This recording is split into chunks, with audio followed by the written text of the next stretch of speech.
Hello friends, તો આજે આપણે આવી ગયા છીએ ખડિયા, જ્યાં મેરડીમાનું મંદિર છે. તમે જોઈ શકો છો મેરડીમાનું મંદિર. અને તમને બધાને એમ થશે કે આ ભાઈ ડાયરેક્ટ મંદિર મેરડીમાનું મંદિર બતાવે છે.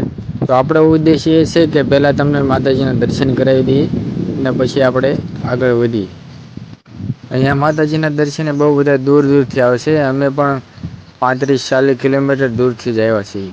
અહીંયા તમારી કોઈ પણ માનતા હોય તે સફળ થાય છે. અહીંયા મેરડીમાનું મંદિર અને બાજુમાં ભૂતળા દાદાનું મંદિર પણ છે. અને ત્યાં મૂર્તિ પૂતળા દાદાની છે, તમે જોઈ શકો છો. હવે આપણે બંને જગ્યાએ દર્શન કરીને હવે આપણે ચા પાણી પીવા માટે જઈશું. અહીંયા તમે જુઓ, તમને સરસ મજાની આપણે ચા પાણીની વ્યવસ્થા રાખેલી છે. અહીંયા તમે નિરાંતે ચા પણ પી શકો છો. અહીંયા બધાએ તમે જોઈ શકો છો, માનતા કરેલી હોય તેમના બાળકોના ફોટા પણ અહીંયા રાખતા હોય છે, તમે જોઈ શકો છો.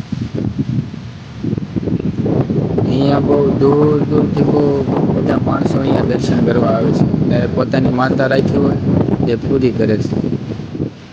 અહીંયા માતાજીનો વડલો છે, ત્યાં માણસો ચૂંદડી ચડાવે છે. અને આ જગ્યા ત્યાં શ્રીફળ વધેરવાની જગ્યા છે, ત્યાં બધા માણસો શ્રીફળ વધેરે છે.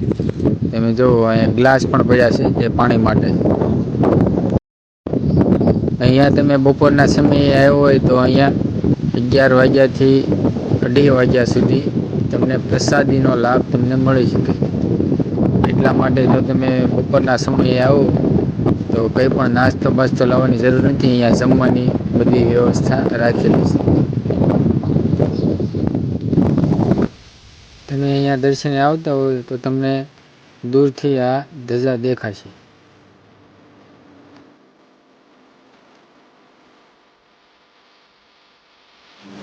આ મંદિર અહીંયા જંગલની વચ્ચે આવેલું છે.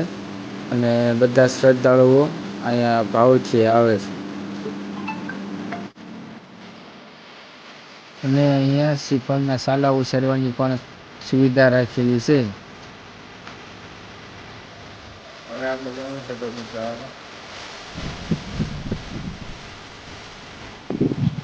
આપણે હવે અંદર જમવા જઈશું.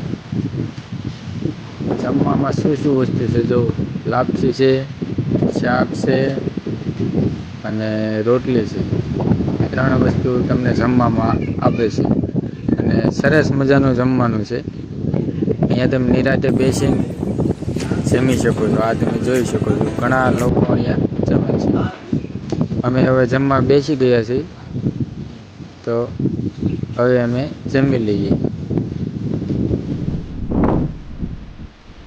હા, હવે અમે ત્રણે જંગલમાં રખડીએ છીએ. બોર હાટું ભટકીએ છીએ, પણ બોર જે મળતા નથી. એક બોર હતી પણ એમાં કઈ બહુ ખાસ બોર હતા નહીં. કાસા છે હજી બોર.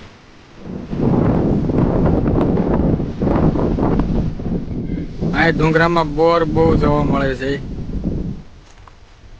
રાહુલભાઈ રણોલિયા બોર વીણે છે. આ દીપકભાઈ અને હું બંને બોરીનો આવ્યો.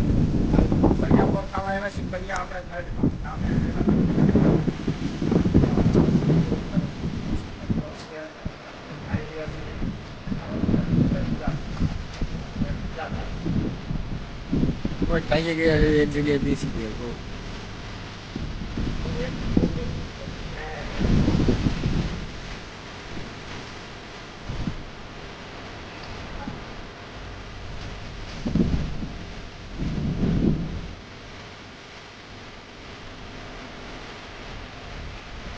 આ પાણીની ટાંકી બનાવેલી છે, તે સાવજને અહીંયા પાણી પીવા આવે છે. એના માટે સ્પેશિયલ બનાવેલું છે. અહીંયા તમે 3-4 દુકાનો છે. અહીંયા રમકડા, પછી વીટીઓ, ઘણી બધી જેની વસ્તુ તમને મળે છે. રાહુલભાઈની છોકરીએ રમકડા લીધા છે, મહેશભાઈના છોકરાએ રમકડા લીધા છે. બધા વ્યાન છોકરા કરે છે ને બધાએ રમકડા લઈ લીધા છે. અને તમને ધાર્મિક વસ્તુ પણ બધી મળે છે. તો હજી પણ ખરીદી હાલે છે રમકડાની. તો કેટલી હાલે એનું નક્કી નહીં. અહીંયા વળતા અમે નદીમાં મગર પણ જોઈ.